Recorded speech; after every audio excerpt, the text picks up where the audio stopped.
Welcome to another episode of Softy Country. This is going to be a fun one. We're going to get out here and see if we can figure out what the leak is on the excavator. So stick around. Okay, quick update on progress. I got the belly pan over there pulled off. I got this one side belly pan. Main hydraulic pump is right here. So I pulled the back engine door off, and there's a couple bolts, and this panel right here just slides off. You have to take your fuel cap off, but it's pretty simple to get off.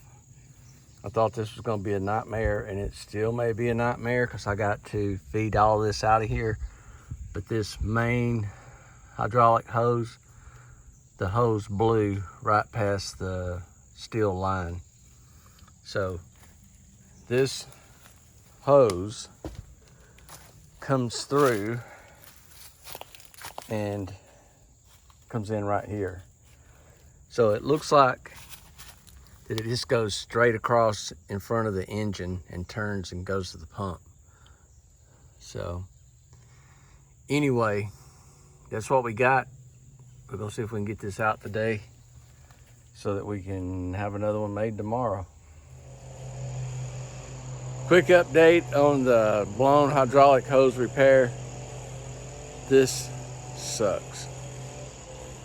Very simply put. It's the main big line off the hydraulic pump. Comes off the top of the pump, goes straight across in front of the engine, goes over to the hydraulic module. They have a couple brackets that have like rubber grommets or something in them that are in front of the engine. So it looks like, after trying to pull this thing out, it looks like I'm going to have a hose repair company come out here, tape a hose on to cut the hose that's on there, pull that hose out, pull a new hose in, and press the fittings on out in the field. So I don't know. One thing that frustrates me about CAT is they don't think about when you ever have to do work on something. You know, parts are going to fail. I mean, I'm not faulting it for that.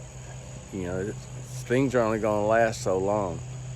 But when you build stuff and design stuff so that it's virtually impossible for someone to replace a component without disassembling 80% of the machine, it's ridiculous.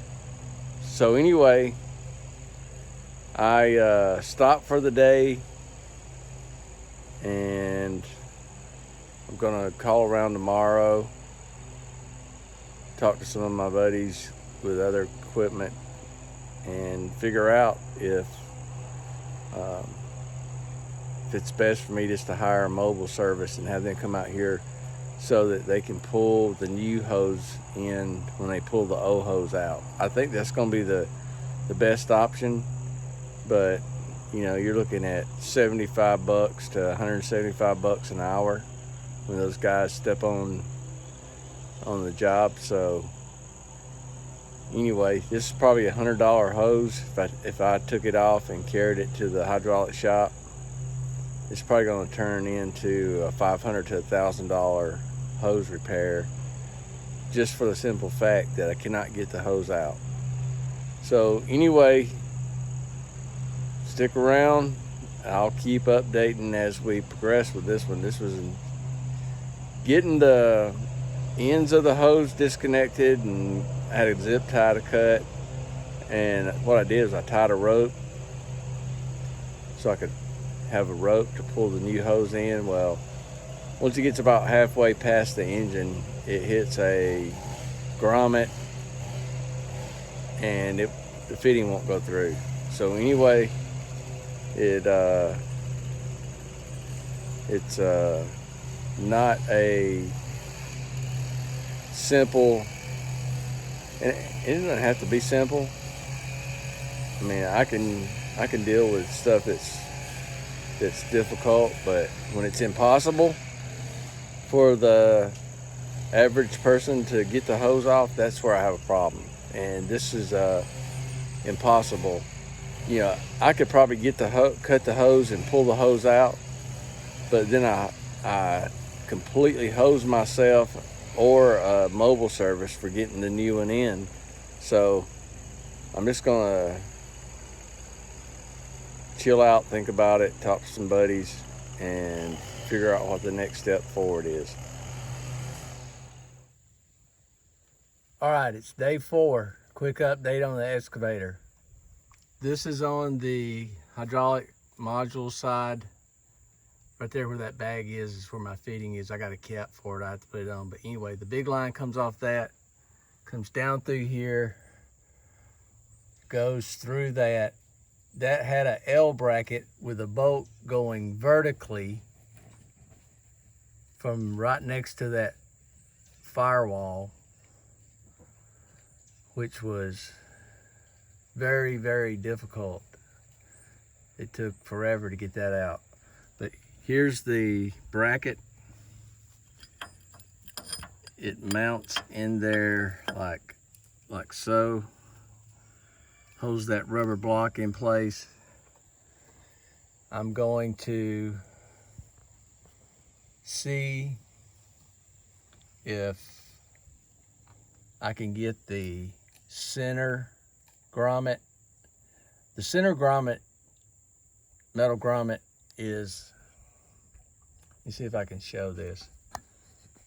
All right, this firewall right here runs on the back side of the hose. There's another firewall right here that goes about halfway across the engine, and that rubber bracket's right at the end. I went by CAT today, talked to them. The bolts that go in that other rubber grommet are from the top. So I asked the mechanic, how do you get to the center rubber grommet to take the 2 bolts out of the top that's shown in the diagram? He goes, oh, I'll pull the cab off. I was like, what? He's like, yep, pull the cab off. You got to disconnect all the hydraulic hoses from the cab, all the wiring harness, pull the cab off. Ridiculous. That's all I got to say. 100% totally ridiculous. So what I'm going to try to do, and I'll explain it on this one, at the top of the opening for the hose to go through on the other one, I'm going to take a hacksaw and I'm going to cut horizontal each way and cut the 2 bottom sides and the bottom off of that, so that I can, problem is the hose is about 1 inch, 1.25 inches. The fittings on the end of it are 1 3/8 inches.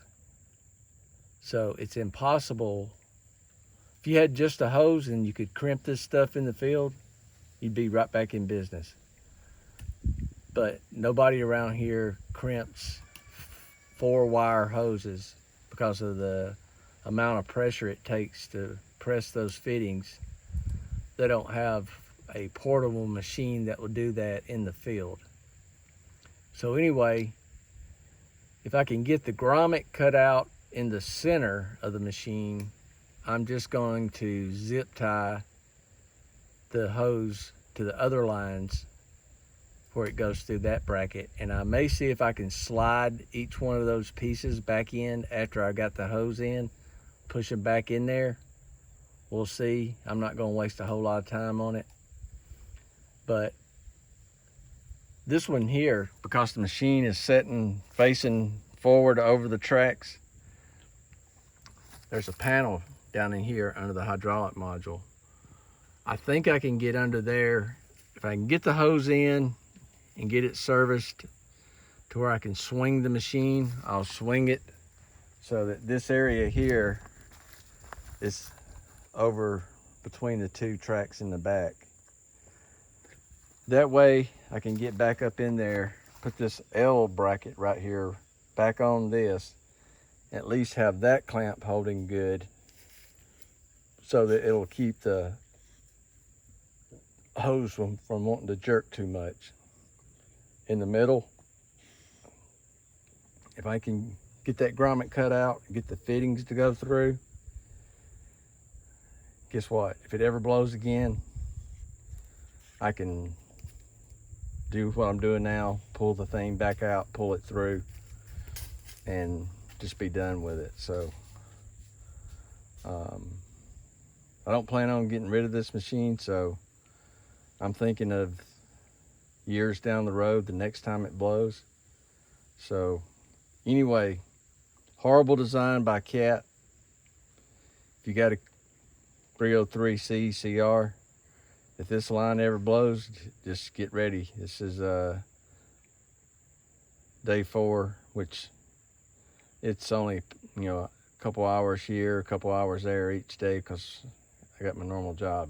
So anyway, we'll get there eventually. I'm just trying not to get too frustrated with it, other than just being frustrated with the design. But this brings back memories to the military days of working in confined spaces on airplanes and helicopters. So you just got to take your time, and eventually, hopefully it'll work. So anyway, we're gonna keep going.